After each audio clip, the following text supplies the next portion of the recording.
میرے آقا صلی اللہ تعالیٰ علیہ وسلم کی بارگاہ بے کسمنہ میں ایک صحابی حاضر ہوتے ہیں، عرض کرتے ہیں یا رسول اللہ صلی اللہ تعالیٰ علیہ وسلم، میں قرض کے بوجھ کے نیچے دبا رہتا ہوں، تندرستی کا شکار ہوں، اپنی طرف سے میں نے بڑی کوشش کی کہ میرا قرض اتر جائے اور کم از کم 2 وقت پیٹ بھر کے کھانا ہی میسر آ جائے، لیکن بات نہیں بن سکی، اس لیے آپ کی بارگاہ میں حاضر ہو گیا ہوں۔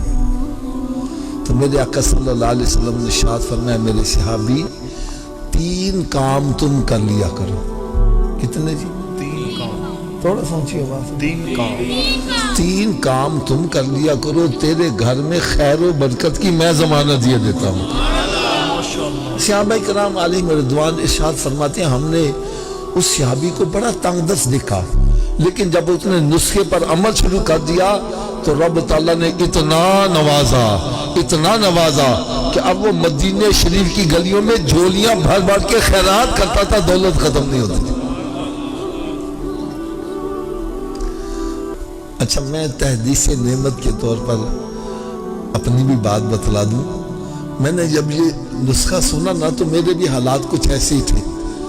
الحمدللہ جب سے میں نے عمل کیا رب نے بڑا کرم کیا ہے یار، بالکل میں ایک اشارہ کرنے لگا ہوں۔ بیسیکلی میں ریلوے کے اندر ملازمت کرتا تھا، لیکن سرکار کا کرم دیکھو، 3 مرتبہ حج کیا اور تقریباً 20 مرتبہ سرکار کے درپا کی حاضری نصیب۔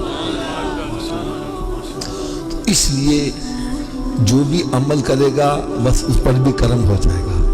وہ 3 کام کون سے سنو۔ نمبر 1 فرمایا جب گھر میں داخل ہو تو گھر والوں کو سلام کر دیا کرو، اگر گھر میں کوئی نہیں تو خالی گھر کو ہی سلام کر دیا کرو۔ دوسرا کام فرمایا 1 مرتبہ مجھ پر بھی سلام بھیج دیا کرو، اور تیسرا کام فرمایا 1 مرتبہ سورہ اخلاص پڑھ لیا کرو۔ اب تینوں کام کیسے کرتے ہیں میں پریکٹیکل کر کے بتلانے لگا ہوں۔ جیسے میں گھر میں داخل ہوا تو اونچی آواز سے کہتا السلام علیکم، پھر عائشہ سے کہتا الصلاۃ والسلام علیکہ یا رسول اللہ وعلی آلک و اصحابک یا حبیب اللہ، بسم اللہ الرحمن الرحیم، قل هو اللہ احد اللہ الصمد لم یلد ولم یولد ولم یکن لہ کفوا احد۔ یہ کام مشکل ہے کہ آسان ہے؟ سبھی کر لو گے؟ انشاءاللہ۔ آواز کم ہو گئی ہے۔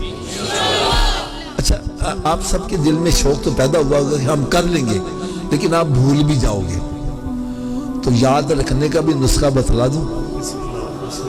یاد رکھنے کے 2 نسخے بتلا دوں۔ پہلا نسخہ یہ ہے جو بھی ملے اس سے کہا بھائی تم ہی 3 کام کر لے گا، بھائی تم ہی 3 کام کر، بھائی آپ بھی 3 کام کر لیا کرو۔ جب آپ کسی کا بھلا چاہو گے تمہارا بھلا خود بخود ہی ہوتا چلا جائے گا۔ اور دوسرا نسخہ کیا ہے؟ آپ اپنے گھر میں داخل ہو گئے، بعد میں یاد ہو میں 3 کام کرنے سی، تو بھائی گھر سے پھر باہر آ جاؤ، پھر داخل ہو گئے 3 کام کر لو۔ کیا بات 2-4 مرتبہ کرو گے پکا یاد ہو جائے گا۔ دیکھو یار نا، ساڈے چیک نا پنجابی جی کہندے نے جے ایک کام کرو بہتا فائدے ہون نا، کہندے ناکلے چوپڑیاں تے، اور یار سرکار دے نسخے تے عمل کرو تو دیکھو چوپڑیاں بھی ملن تے کنیاں ملدیاں نے۔ سلام کرو گے گھر والوں نوں 10 نیکیاں سلام دیاں، درود و سلام پڑھو گے 20 نیکیاں او دیاں، تے ایک دفعہ سورہ اخلاص پڑھو گے 10 پارے تلاوت کرنا ثواب بھی نال ملتا جائے گا۔